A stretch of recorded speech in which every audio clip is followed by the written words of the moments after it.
and welcome to The Audible, presented by Trader Joe's. I'm Ralph Russo, here today with my colleagues from The Athletic, Stuart Mandel and Bruce Feldman, my fighting parents. Don't forget, every episode of the show is on YouTube. Find us at youtube.com/Audible Show, youtube.com/Audible Show. I am a YouTuber now. That makes my teenage daughter very excited.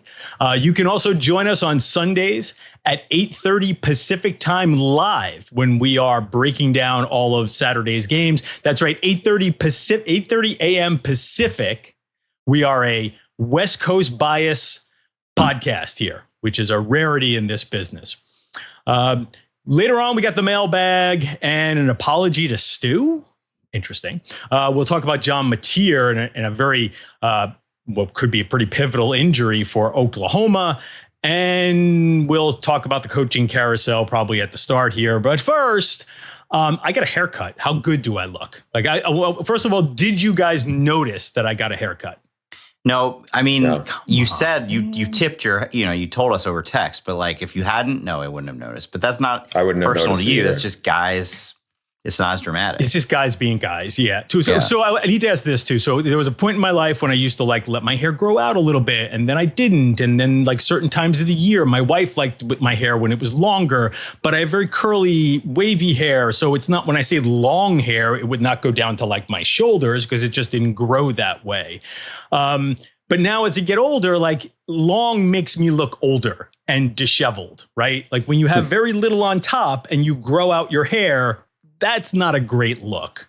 So how often are you guys getting your hair cut these days? Because I'm getting it cut more often than ever before. And, again, because it's of an this adjustment. YouTube show? Well, no, even before I started presenting myself, though I'm far more conscious of it now that my beautiful face is on YouTube 3 times a week. But what about you guys? Are you a couple times a month, couple times, once a week kind of deal? Because it seems like your hairstyles stay the same all the time. You're always maintaining, this is how long my hair should be. No, my sweet spot is about 5 weeks. If it, if it's a little sooner than that, great. If it gets much to 6 weeks or beyond, that's when it starts to get really shaggy. Also, I like to shower at night because I don't like to wake up any earlier than I have to. Oh, me too. And if the hair, I'm a big shower at night guy. Yeah, for the most part, when it's short, doesn't make a difference. But when it starts to get longer, you can't really get away with that. That's exactly. But yeah, being on camera now, we can't get away with it. And Bruce, your hair looks immaculate. Yeah. I am a shower in the morning person. I cannot function if I don't shower. But I will be a shower. I usually shower twice a day because I'll shower after working out too. Ooh, that's interesting. But this is an in-season versus out-of-season question. So out of season, I probably get a haircut once a month. I don't feel great when my hair gets really thick in the back or really bushy on the sides. But in season, this is going to sound not great, but Fox cuts my hair sometimes, and they cut my hair on Friday before our show. So I should try to get it every couple of weeks because I'm on TV and I need to do the best I can. Right. Recurring theme on this show is Bruce's humble brags, right? Bruce. That's not a humble brag. I'm on TV. So you never have to pay for a haircut. That's not true. My hairstylist cuts my hair at Fox. So it's not a stylist. It's not that. It's somebody in hair and makeup, if I ask, is gracious enough to do the best they can with what little they have to work with me. Yeah, and so coaches would call me to ask how expensive it was to live near the beach. I mean, I can afford it. So they would call me and I would tell them here's how that happened one time, by the way, by a coach who didn't even take the job, who wanted no part of UCLA. So now that you kind of started this thread that Bruce might be a bit of a diva, I would just like to note for the record, this is the second straight episode that we started recording late because Bruce had to make a coffee. We're literally just waiting around for Bruce to get his mochaccino at the perfect temperature. Okay. Are we done? Right. Are we done? The pylon is over. Let's talk football. Yes, yes. And so we're going to start with the coaching carousel because the coaching carousel got a big, hard spin earlier this week. We told you on Sunday that it was over in Oklahoma State for Mike Gundy. It was just a matter of how it was going to play out. What we didn't think was it was going to play out on a Tuesday afternoon before a game, which is very odd that it did play out that way. But Mike Gundy's 21 years at Oklahoma has now ended. He has been frankly, just a great coach. And again, it was a weird ending, but very rarely are these things do these things end well in college football. But Stu, this guy has been, he's been a monster as far as like a figure in college football in many ways. And I think because of his antics, because of the crazy things he says, because of the mullet, it's sometimes obscured just how great he did at Oklahoma State. I was looking this up yesterday. Oklahoma State, before he got there, before he took the job in 2005, had been playing college football for like 90 years and had a less than 500 record all time. He won at such a high level for so long that they now have a winning record all time, like 523. He single-handedly did that. He was there 20 full seasons, and they finished in the top 25 in 10 of those. I think they've only been ranked like in 12 times on their whole history. So it ended badly, obviously, but like over the duration, it's one of those things you don't necessarily appreciate enough in real time. And then you look back at it and go like, oh my goodness, like what a run he had. Yeah. And the other thing too is, again, he's such an interesting figure insofar as he butted heads with T. Boone Pickens, right? He was who was the benefactor of the program, and they didn't necessarily get along, but here was this great coach and the guy funding the program in many ways, helping to turn it around. The two of them helped bring Oklahoma State to great heights, but they didn't necessarily get along. And he would butt heads with his AD, and he would occasionally come up for other jobs. He would say things that maybe annoyed his players. He's in some ways a polarizing figure, but also like an entertaining figure, and also like just an incredibly influential part of college football, and an amazing coach. I don't know how you replace him, but that's what Oklahoma State is facing right now, Bruce. It is. And by the way, just one last thing on them. It felt like the Big 12. I know it's Texas and OU were in there for a long while, but there was something to be said for the persona of the Big 12 with Gary Patterson at TCU forever and Gundy at Oklahoma State. Those guys had very distinct personalities. They were never boring. They were, at times, it felt a little bit caricature-ish at times. But I echo what you guys both said about them. Now, where does Oklahoma State go from here is going to be fascinating, because unlike the other two jobs that came open already in the Power Conference vacancies with Virginia Tech and UCLA, to me, this is one of the upper half and maybe upper tier Big 12 jobs that's going to be open. As you guys both said, Gundy won a lot there.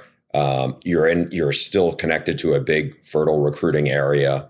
So I think there are a lot of good resources that people are going to be interested in. To me, there's really two buckets that they look at, which is not uncommon, where you look at the sitting head coach. And I think there are some with either geographical or university ties that could play out. And of those, I think there's really four.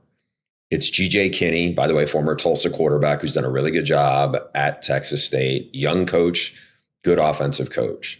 Eric Morris, old Leach guy, still 39, 4-0 at North Texas this year. He's the guy who's like found more quarterbacks under the radar before they were big, Baker Mayfield, Cam Ward, John Mateer, than anybody. Then there's Jeff Traylor. He's in his mid to late 50s, longtime Texas high school coach, done a terrific job at UTSA, has passed up an opportunity at least to take a shot at Texas Tech, decided to stay at UTSA. You wonder if Oklahoma State came after him, would he pull away? And then the other one is the sitting head coach is Alex Golish, who I think is in play for a bunch of jobs. at USF because he's done so well there. And they were awful before he got there, by the way. I mean, his record isn't like eye popping. He's a little over 500, but they were like 4-29 before he got there. And unlike the other three guys, he actually worked in Stillwater. He was a GA for under Gundy about 15 years ago. So then there's the next pool of group, which is a bunch of really impressive offensive coordinators. And this I'll go quick. It's from Will Stein at Oregon, who coached in high school ball in Texas and was at UTSA also, and at Texas. Ben Arbuckle, who's across the state in Norman, the offense coordinator there. You have another guy who I think is going to be choosy, and that's Shannon Dawson, who's from Louisiana but has coached in Texas. He's Miami's offensive coordinator. I think that's the group. I would put Andy Kotelnicki in there, who did a really good job at Kansas in the Big 12, and now he's Penn State's offensive coordinator. To me, that's the kind of, which do you feel like are you more comfortable with if you're Oklahoma State? Do you want the younger, more maybe dynamic offensive coordinator where you're trying to see, all right, are we getting somebody on the come, or are you taking somebody who at least has done the job and you're going to probably be battling maybe some other vacancies that could come open? But I think that there's a good pool of guys, that Oklahoma State has to choose from. So Ralph, which is most attractive to you of that group? Can I throw Colin Klein in there too? Texas A&M's he's offensive obviously coordinator. been in the Big 12. And a former Big 12 quarterback who started his college coaching career at Kansas State. I guess my question is, how important is it to have, we just named a bunch of offensive coordinators, so maybe my question is already answered, right? Oklahoma State is a place that I think under Gundy became good through its offense. I think the fan base got used to being good at offense, and I do think that means something there. Now, again, we just rattled off a bunch of offensive coaches, so obviously that's kind of the direction you're heading in. I would also say this, and all four of the sitting head coaches are really offensive. All four of the sitting head coaches are offensive coaches. The thing that I always wonder is, are you better off getting somebody who is at who has had a lot of experience in Power 5, big Power 5 programs right now? Because the difference between Power 5 and G5 right now, G6, is becoming so stark, right? There are very few G5, G6-ish programs that sort of are built in the same capacity that are as big as Power 4 programs right now. What do you think, Stu? What do you like out of that bunch? Anybody stand out to you? Just in general, I think it's more important than ever to hire somebody who has head coaching experience, even if it's at the lower levels, because these jobs, and I wrote about this with Gundy, like by the time he was done, he's got 40, 50 people reporting to him, right? You've got to deal with agents, you got to deal with all these different things that you didn't used to have to deal with. Whereas an offensive coordinator has not done anything for the most part but call plays. So if you can get Jeff Traylor, go get Jeff Traylor, because he's a great coach. He's got a little bit of a track record at this point. Like when people throw out somebody like Alex Golesh, I always think like, well, are we sure? I mean, he's doing great, fair, but it's a pretty limited sample size. And then I just have a broader question for both of you guys. I think when it comes time to a job comes open, right? It's natural to think of who are guys out there that have ties to that school or ties to that part of the country. Is that as important as it used to be? Because we are seeing schools clearly North Carolina did not prioritize like finding somebody who's a Tar Heel, right? Syracuse hired Fran Brown. He had absolutely nothing to do with Syracuse. But he had a lot of ties to the area, Stu. To He's Northeast, a big right. New Jersey guy. Okay, bad example. Yeah. Wake Forest went and hired somebody from Washington State. Like, it seems to me it's natural to do that because, frankly, in the middle of September, like, what other criteria is there, right? Like, it would be really hard to say, like, who's just a random good coach out there somebody, might get who has nothing to do with that part of the country. But I do think, like, that just wouldn't be that important to me, I guess. But, Jeff Traylor, you get a little bit of both. I think some of the questions may be in there. And again, you could look at it there's so anecdotal here. But I think if you're an Alabama fan, you're going, that's a really tough job to replace Nick Saban. But obviously, Kalen DeBoer had never really spent any time down in the SEC. So I think the question is, and Kalen could still work out there, but I think the question is, does this person fully have a great feel for what they're getting themselves into in that, not just culturally, not just recruiting wise, but I think there's a lot of elements to that set it apart. Now, we know like Rich Rodriguez was a bad fit in Ann Arbor. And I think you see certain times where it's like, okay, if I'm not mistaken, Urban Meyer did not have deep ties in the South when he got the Florida job. Obviously, that worked out very well. And then there's other times where you're like, I don't know if this is going to be like Al Golden was a good, group of 5 head coach. He was definitely not the Miami head coach. Like that was a bad fit. Right. And I just think it's like very anecdotal. And if you believe in a guy who you think can make it work, then you kind of ride with it. I do think having the connections to what a place is like and what they're getting themselves into, I think is important. I look at the UCLA job and it's like, if you come in there thinking you're getting one thing and you don't realize how that place actually works because you haven't talked to people who've actually worked there. I'm not talking about read the internet. I'm not talking if you talk to people how it actually works. I think that's a different animal. And so, it's a be careful what you wish for kind of situation. I do think they have really good options. And I would agree with you guys. Like Jeff Traylor he's older. He has a lot of experience. He has done a terrific job. I think UTSA had 5 of its previous 6 seasons were losing seasons before he got there. And he's been outstanding. So, that would be a tough one. I think on the other side, what you're getting, if you're taking, let's say, GJ Kinney, you wonder, if this guy does really well, how long is he going to be here? Is he going to end up, becoming someday the next Texas A&M head coach or, some SEC school? And I think that's, I wonder about that as much as anything. If you're taking the guy who's, under 45, who's taking my job, it's a good Big 12 job, but is he going to be here that long? Okay, so 2 things. I think we'd be remiss if I didn't bring up the name Zach Robinson, the former Oklahoma State. We talk about ties.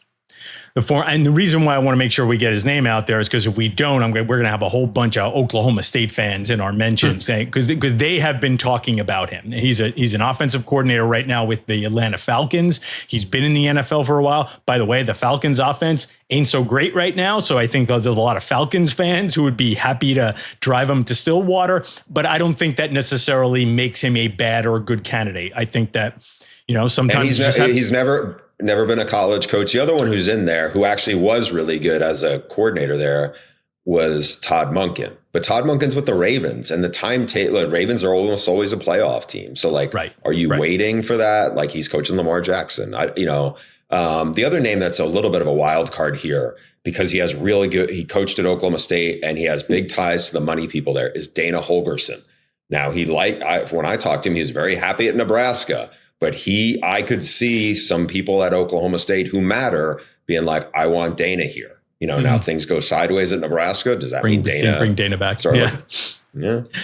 Okay, so the last one I want to do here to sort of tie a bow on this before we take a break is we think a lot about the candidates that are sort of vying or could be vying for the job, sort of presenting themselves as good options, getting their resumes ready and selling themselves. I think more and more what you're seeing with a lot of these jobs, especially at sort of quote unquote this level. And when I say this level, I mean the non-15 or 12, Ohio State level jobs, right? The bluest of the blue bloods. I think what we're seeing now is also how are these schools, Oklahoma State, UCLA, Virginia Tech, going to sell themselves to the candidates? Going to say, what is the structure going to be now at Oklahoma State? Are they going to try to hire a GM that is in some ways at the same level as the head coach? Are you going to be working with the GM, or are you going to be working for the GM, or is the GM going to be working for you? And of course, there's also investment level, both with revenue sharing and NIL. The future of NIL is a little muddled because of revenue sharing and exactly what that looks like. But, how much are you going to invest in players and facilities and all those other things? And, again, like not every school, it can be, even at the biggest schools, I think the investment in NIL can become a little hit or miss. I wrote a story that published on The Athletic today about how Penn State took a little while to get up and running and to get all their, it's not like they didn't have the money. God knows there are enough rich people who love Penn State and want to donate to athletics. But for a while, they were not aligned and they were not giving to the same collective, and personalities get involved in terms of who knows how to do this the best way. So I think at places like Oklahoma State, Virginia Tech, and UCLA, and Virginia Tech, by the way, very recently just made a huge commitment to increase its athletic budget. What you're trying to sell to candidates is, what do we want to be as a football program? And I think that could influence even guys who are coordinators, whether if my next step should be here, because is that place ready to start competing at the highest level of the sport? So we're going to take a little break here, and then we're going to come back and talk about John Mateer and a big injury that could influence the SEC race. And we're back on the Audible, presented by Trader Joe's. The other big news on Tuesday, after the Mike Gundy being fired news, was also in the state of Oklahoma. John Mateer, who is, I guess, the Heisman frontrunner, I think the odds say he's the Heisman frontrunner, is going to be out several weeks, unclear how long, with a hand injury. He's having surgery. In fact, he may have even had it while we're doing this podcast or real soon. So, Bruce, what's going on with John Mateer? It's a little murky on how long he's going to be out, but it doesn't look like Red River's looking great. No, it doesn't. From an OU source I talked to on Tuesday night, they're hopeful that he could be back as early as the 18th of October when they play South Carolina. That's obviously after the Texas game. But they also said, you know what, we're really not going to have a better feel for this until after the surgery. So they can be optimistic. But again, as we talked about a lot, this schedule gets really, really hard, obviously starting with Red River. But then after, you have South Carolina, then after that, it's like Ole Miss, Tennessee, and it just doesn't seem to stop. What I was told is he actually injured it, I think, on the second series of the game and played pretty well, obviously at the end of the game through it all. But they wanted to get this taken care of now. This is a guy who has an NFL future in addition. So I think that they're trying to do everything possible to help him get right. As you said, he's the Heisman Trophy favorite right now. Michael Hawkins, who did start a few games last year, they feel pretty good about him. He's also very talented, but you have to think, if they don't have Mateer for 3 games, Kent State is in there as well, but if they don't have him for those heavyweight SEC matchups, they're shorthanded, no pun intended. Well, I think first of all, it's a real shame that this guy, like you said, was sitting atop the Heisman leaderboards, and that this would probably, make that awfully hard to do. But it is sort of a best case scenario if this had to happen, because you have an off week and you have Kent State.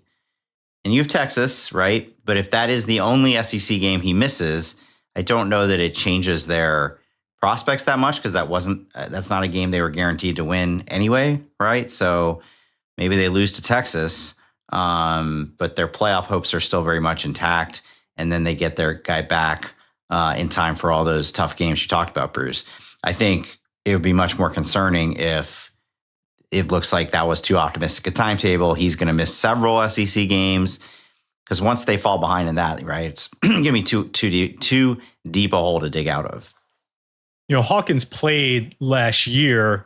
He replaced Jackson Arnold for I want to say at least a couple of starts, didn't he? I know he had made at least one, if not a couple of games. He made 4 starts, including, his best game was in the bowl game. But I don't think anybody thinks he's John Mateer. No, but it's also, you got to keep in mind, he was in a different system then too. I think this is a much more quarterback friendly offense now. With some healthy receivers.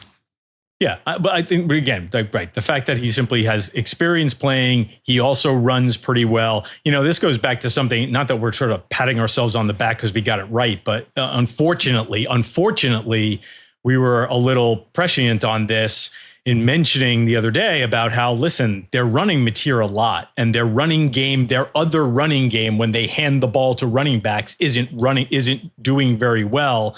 That could be a hard thing to go through the SEC, expecting Mateer to take a bunch of hits and to run the ball a lot. I think this is a great time, bye week Kent State, to figure out how to get a little more production out of that running game, Bruce. Yeah, I think they're hoping that Jayden Ott can get going. Blaylock, who's a pretty dynamic freshman, has been pretty good. What he's disappeared off the face of the earth. Yeah, I think it's been a little bit of a struggle for him to get settled in there. Remember, he was banged up at Cal a bunch, and I felt like he was at his best a couple of years ago. So I think they're hoping that he will respond now to this, because obviously they could use him. This is a lot. This was, as we said, it's just a lot to put on one quarterback, especially playing an SEC schedule. You're not in the Pac-12. You're not in the Big 12.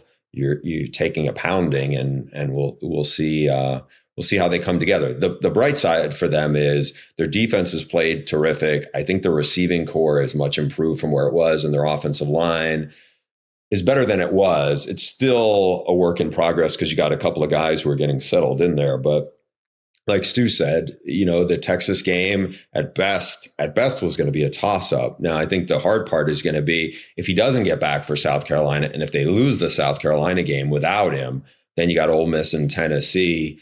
There's no easy games. And then you sit there and wonder if they ended up losing, if they lost all the games they lose, but without John Mateer, let's say they are a 9-3 team and don't make the SEC title game, does the playoff committee do the inverse of what they did to Florida State and go, well, now John Mateer is healthy. We see what they look like when John Mateer is healthy. They're undefeated, but they were 1-3 without him. Does that give the playoff committee wiggle room? I know we're getting way down the road on this, Ralph, but do you envision a possible scenario where that could be a discussion point? Oh, I definitely could. Yeah. I mean, it could definitely be a pivot point, especially because Oklahoma has such a difficult schedule. And if you simply eliminate him from playing the Texas game, even if they lose one game without him, it definitely reshapes their resume. All right, we're going to hit the mailbag next. We got about 3 excellent questions, as always, including an apology to Stu. And we're back on the Audible. So before we hit the mailbag, we definitely will hit the mailbag, we're going to go somewhat rapid fire on breakout players. Try to go a little deeper than just the surface and point out a few guys who I think we're going to have a pretty big impact on some key games this weekend. And we start with Bruce. All right, I'm going to go with the Ohio State game. Ohio State is playing far away from home. They're playing at Husky Stadium. They got the Huskies. We know Damon Williams, the quarterback, has played terrific. The guy I want to point people to is Zach Durfee. He began his career at Sioux Falls, the same school that produced Kalen DeBoer, among other people. He is really explosive athlete, and I think a lot of people haven't seen much of him because last year he missed most of the season with a foot injury. His numbers are not impressive statistically in terms of 1 sack in 3 games, but last week in the Apple Cup, he might have been the most disruptive defensive lineman in college football. According to PFF, he had 11 pressures, which was more than anybody in college football. Again, 6'5", 260. He's a kid who grew up in the Big Ten footprint. Jed Fish told me this is one of your freaks list kind of guys. He is really athletic. When he's healthy, he can really get after it. And again, that stadium, we've all been there. It gets really loud. This could be an interesting challenge for Julian Sayin and the Ohio State pass game, because last week, at least against a much worse offensive line for the Cougars, Washington got after them. We'll see if they can do it this weekend against Ohio State. Stu, what should we look at from you? Yeah, first of all, I'm really looking forward to the Ohio State-Washington game. That should be fun. We've got Penn State-Oregon, big game, lots of known players in that game. I would just point people to Penn State doesn't have Tyler Warren anymore, but they've got another stud tight end, Luke Reynolds, sophomore, who you might have seen, some breakout moments last season. He had 4 catches for 73 yards the last time out against Villanova. Obviously, tight end is still, there was a big deal made, obviously, about the transfer receivers they got, like Trevor Pena, like Kyron Hudson. Tight end's still a big part of their offense. I would expect if they're going to beat Oregon that he will play a big role in it. For me, I'm going to go on the defensive side of the ball, and also someone who's a little close to home for me. Cleve Lubin is edge rusher for Louisville. He's played really well the first couple of games. He was on PFF's Team of the Week, National Team of the Week last week. He had a couple of sacks in his debut. He is a transfer portal addition. Jeff Brom does a really good job of working the transfer portal. He is an interesting case in that, well, you're seeing a lot more of this these days, right? He's on about his 4th school. I think he started at Army, did a JUCO, did a year at Coastal Carolina. I've been a guy who said, maybe these guys moving around this much, that's not great for them. But you do find yourself also wondering, like in a player like this, edge rusher, 6'3", about 255, maybe now becoming an NFL type prospect. Like, oh, well, maybe this is good for him, right? Like now he's being able to showcase himself at the highest level, and he's worked to get to that highest level. So interesting player.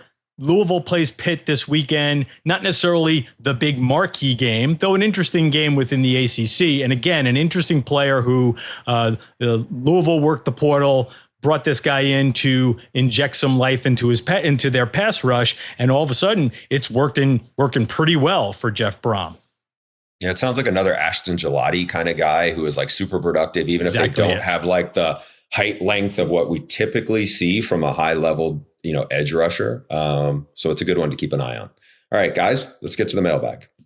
All right, first one is to Stu, and simply titled, "I'm sorry." First of all, you can send your questions to theaudiblepod@gmail.com. But the first question out of the mailbag: Hi, Stu, Bruce, and Ralph. I wrote in over the offseason questioning Stu's ball-knowing ability in regards to UNC hiring Bill Belichick and his negativity towards the hire. I wanted to say I'm sorry. In fact, I do not know ball, much less how to fix the UNC football program. Since I don't know how to turn the program around, I wanted to get your thoughts on what changes could be made. And I think he's sort of talking about immediately staff changes, quarterback changes. The defense is now somewhat competent. The offense is still terrible. Please help. And that's David in Charlotte, North Carolina. First of all, yeah, we're all sorry, Stu. So again, another chance for you to spike the ball here. What do you think? Like, what could be done this year, Stu? I like how I was willing to give the guy a chance. Everybody else has thrown in the towel, right? 4 games into the season. Well, I don't know if there is a quick fix, right? I mean, I think you just kind of got to grit and bear it for a few months and then see what he can do after the season, because it's just not a good roster. I do wonder if, now, Gio Lopez is hurt now, so he's going to be riding with Max Johnson. And there is some thought of what shouldn't he have been going with him in the first place, right? Like when he's come in both games. I mean, both of their, Power 4 games. He's looked better than Gio Lopez. So could that give them a little bit of a boost?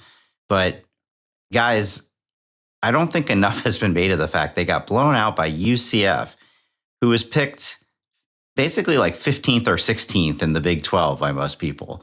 Now, I realize the team picked last in the Big 12 last year ended up winning the conference. So maybe UCF's better than we gave them credit for under Scott Frost. But, this wasn't this wasn't a necessarily an upper tier team they got blown out by. So they were a 4-8 team last year, by the way. So we can talk about like Mac Brown. Mac Brown didn't leave that behind, that bad of a situation behind in North Carolina. Right. You can say whatever you want, but like, UCF was 4-8. By the way, Bill Belichick, largely considered the greatest defensive mind in football history. The guy who held them under 10 points last week was Alex Grinch. So there's a little bit of I don't know if that's a full circle moment. That didn't get enough. That didn't get nearly enough attention. Wow. No, I don't think there's some secret like guy sitting third string that's just waiting to come in and rescue them. I don't know. Staff changes like.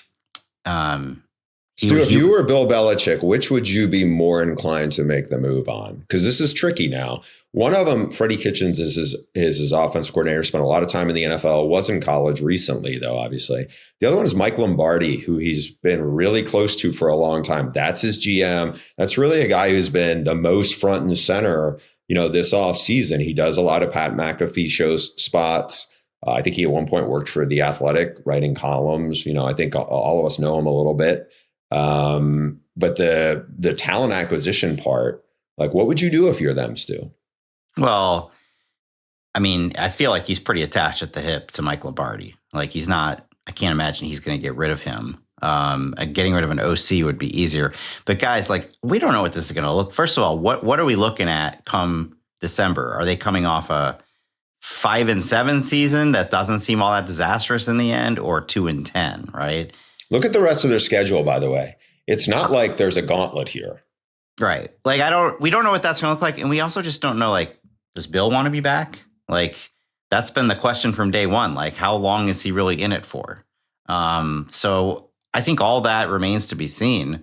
Like, what is it going to look like in December? The only thing I'll just keep saying is he's not going to fire his defensive coordinator, right? That I'm sure of, because it's his son. Beyond that, yeah, I think we'll have to see. I mean, I would assume that he and Lombardi will go into this coming portal cycle in a better position than they were a year ago. He got hired. The portal was already open at the time he got hired, right? All those guys are in just absolute scramble mode, around the country. And, like when Kurt Cignetti got hired by Indiana, he just brought a bunch of his best James Madison players with him. And obviously, there was no equivalent for that. But I appreciate the apology, David. No, I'm not punting anything just yet, because you know what? This is actually going way worse than I imagined. Like I said at the time of the hire was this formula of hiring an NFL guy and thinking he's going to reinvent the wheel in college hasn't worked in the past. I never accounted for Jordan Hudson or any of the other weird things that have happened.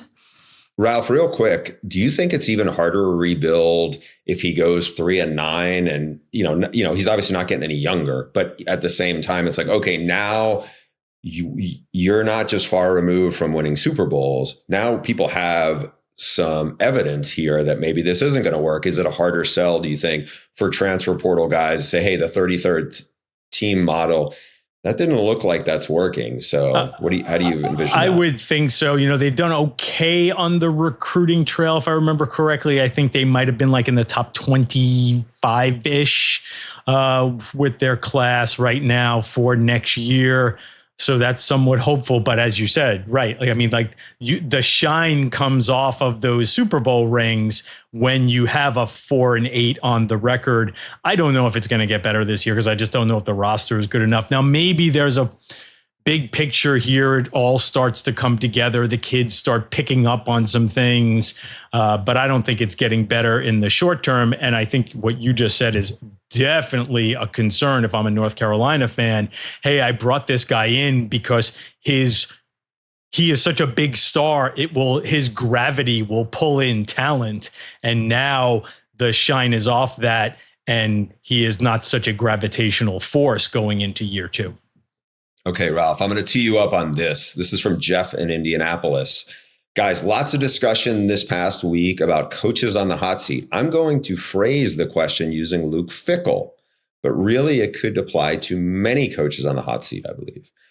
My question is, if Fickell's buyout is 20 million or 20 million plus, assuming Wisconsin could find the 20 million, shouldn't they use the 20 million to recruit better players before just handing it to Coach Fick?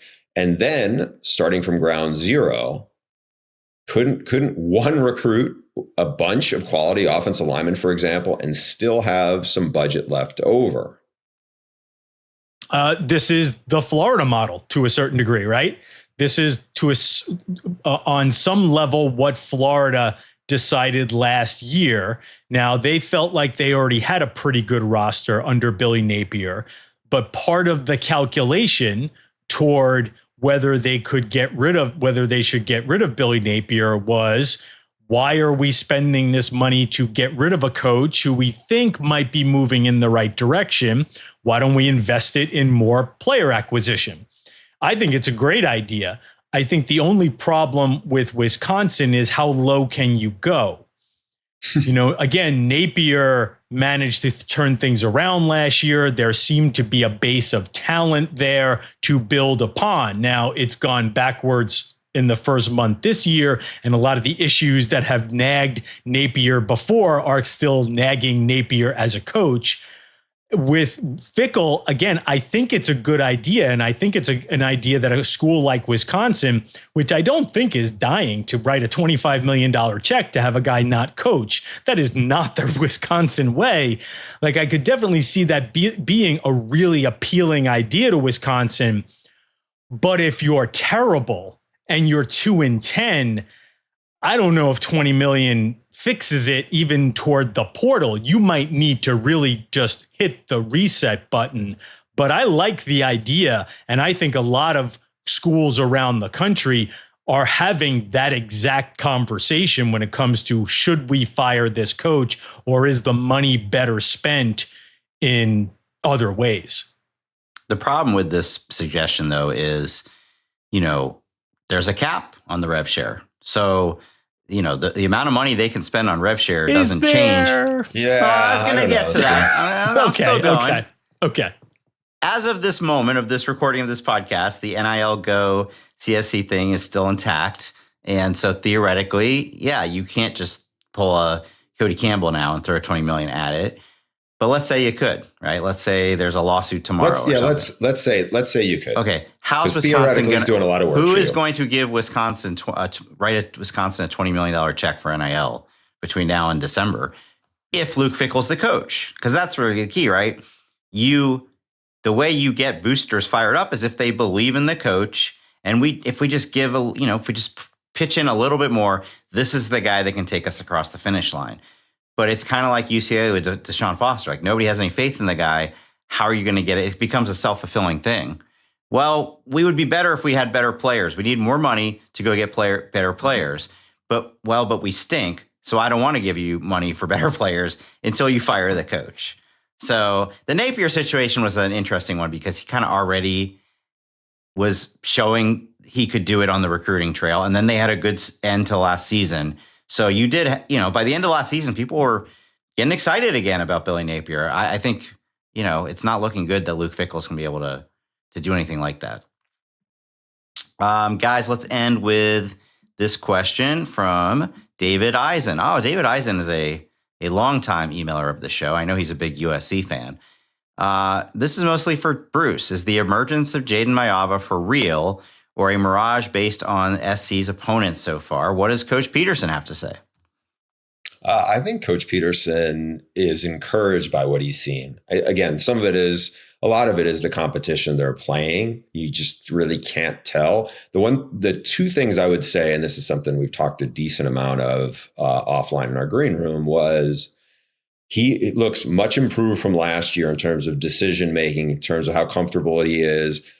He's not Caleb Williams in terms of like the magician, but you see some flashes. Remember, this was a guy who was running the old go-go offense that Brennan Marion had at UNLV. It wasn't like he was a statue, much better athlete than some of the other quarterbacks that USC has had before Caleb.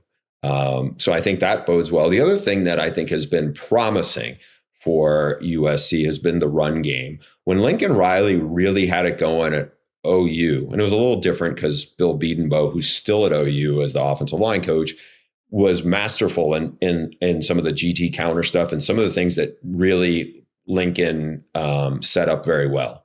And I think that gave people fits. And right now, we're starting to see that. They have a two-headed, I don't want to call it a monster, but Wayman Jordan has been the JC running back who's been impressive so far.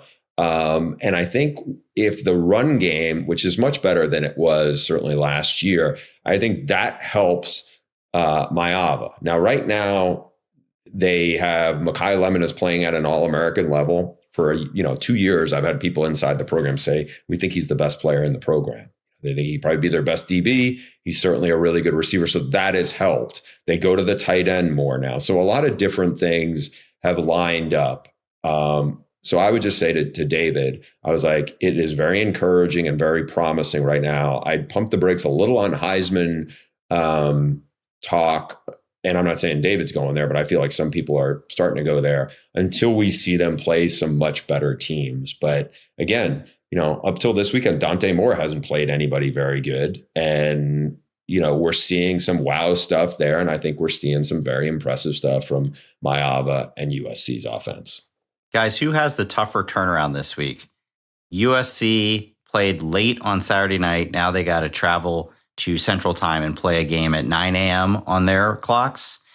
Or Illinois, who has to brush off a completely demoralizing 53-point loss, turn around and play another top 25 team. Yeah, I think it's USC just because of the travel and the time. I almost listen.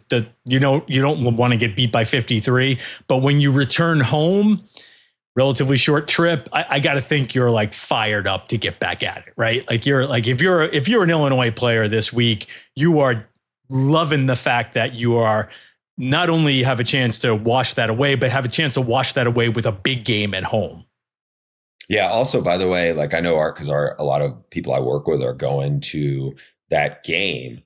They're flying into Indianapolis, right? So it's not that far from where the proximity of where Illinois played compared to where they're going to play at home this weekend. You couldn't get much closer than that in college football. So whereas the Fox guys are flying to Indianapolis to go to Champaign. Yeah, I think it's a little more convenient. A little closer than Chicago. Oh, I didn't realize that. Okay. Yeah, who knew? All right. A little geography lesson there. I think, again, none of us condone gambling or suggest that you should take our advice. But if ever there was a body clock game waiting to happen, this does kind of feel like that. All right, let's do our vote on who gets the $12 Trader Joe's gift card for the best question of the week. I'm a little biased, but I'm going to go with David and Charlotte for the Bill Belichick question. All right. So usually Bruce and I vote and Stu breaks the tie. You vote now, Bruce, and I'll break the tie. I'm going to go with Jeff in Indianapolis for the question, Ralph, about Luke Fickell and how a university should spend its money. I think it's a good discussion point because, as Stu said, theoretically there's one thing and then reality there's another, and there's a lot of stuff to sift through before you put your money where your mouth is. Yeah, I'll go with Bruce because we've just about had enough of victory laps from Stu. So yeah. Sorry, David, I tried. So it's Jeff in Indianapolis, right? Jeff in Indianapolis, please email us whatever information that is needed. I'm new here. What information does Jeff need to send to us? We need his mailing address so we can send out the $12 Trader Joe's gift card. So he's going to email us that at theaudiblepod@gmail.com, Jeff, and everybody else can email your questions for next week to theaudiblepod@gmail.com. Ralph, you want to close us out? Sure. I want to close you guys out. You do it. Go for it. I think in honor of that question that Stu likes so much, we should get, Ralph, you and I should chip in and get Stu a cloak that just says ball knower, like kind of in the bowling shirt font. And he should wear it every episode. Or just like a crown, maybe that says ball, maybe a visor, possibly like Steve Spurrier style ball knower. That's not wonderful. Bad. That is the show for today, folks. We'll be back on Sunday. Holy cow. Yeah, we'll be back on Sunday with live 8:30 Pacific to wrap up 8:30 Pacific AM, 8:30 in the morning Pacific to wrap up Saturday's action.